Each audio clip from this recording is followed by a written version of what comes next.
अस्सलाम वालेकुम जी। काम शाम सारे निपटाए, हो गई रात। सोचा कुछ शॉपिंग करनी थी तो पैकेजेस मॉल का चक्कर लगा लूँ। तो बस फिर क्या था, कर ली एंट्री पैकेजेस मॉल की।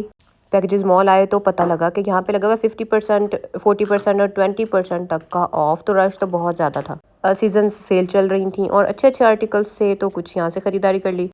लेकिन सिर्फ बात कपड़ों तक तो आगे रुकती नहीं है, क्योंकि जब मॉल आ ही जाएं और चीज़ें देख ही लें तो याद आ जाता है कि ये भी लेनी थी और ये भी लेनी थी। तो पूरे मॉल का चक्कर लगाने के बाद ज्वेलरी देखी। ज्वेलरी की कलेक्शन अच्छी थी, तुर्किश ज्वेलरी थी, लेकिन रेट थे बहुत ज़्यादा हाई। क्योंकि ज्वेलरी पे कोई ऑफ नहीं लगा था तो मैंने ज्वेलरी स्किप कर दी और कॉस्मेटिक की तरफ आ गए। जॉनसन के फेशियल की थी अर्जेंट रिक्वायरमेंट, तो दिल पर हाथ रखकर एक फेशियल सेट ले लिया विद इम्प्यूल्स। बिलिंग करवाते हुए परफ्यूम नज़र आ गए, तो क्या था, दिल के हाथों मजबूर। तो परफ्यूम्स भी चेक कर लिए, उसमें से पसंद भी आ गया और जेब को करना पड़ा टाइट। लेकिन क्या करें, शौक पूरे करने भी ज़रूरी होते हैं, क्योंकि लाइफ तो एक ही मिली है। तो बस फिर शौक भी अपने थे, पैसे भी अपने वाली थेरी को फॉलो किया और बिलिंग करवाई। जॉनसन फेशियल के अलावा कुछ और चीज़ें लेनी थी कॉस्मेटिक्स के हवाले से। तो कॉस्मेटिक्स की चीज़ें देखी, यहाँ पर अच्छी रेंज मौजूद थी। लेकिन फिर भी एक दो चीज़ें ऐसी थी जो मुझे पूरे पैकेजेस मॉल में नहीं मिली।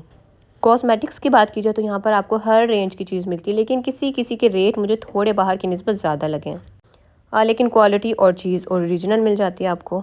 शॉपिंग से फारिग हुए तो ध्यान गया भूख की तरफ, लेकिन जब खाने गए तो देखा जी हाउस फुल वाली सिचुएशन थी। फिर उन्हीं कदमों पे वापस पलटे ग्राउंड फ्लोर की तरफ और पैकेजेस मॉल में ही पहुंच गए बुंदू खान। और शुक्र है कि यहाँ पर इतना रश नहीं था। तो सबसे पहले सूप ऑर्डर किया सर्दी की मुनासबत से, और फिर डिनर मंगवाया। साथ साथ गपशप की बातें तो चलती रहती हैं। खाना वैसे इनका मज़ेदार था। बस खाना शाना खाया और दोबारा मंजिल मकसूद यानी कि घर की तरफ रवाना हो गए। ये था आज का इतना सा सफ़र। अल्लाह हाफिज़।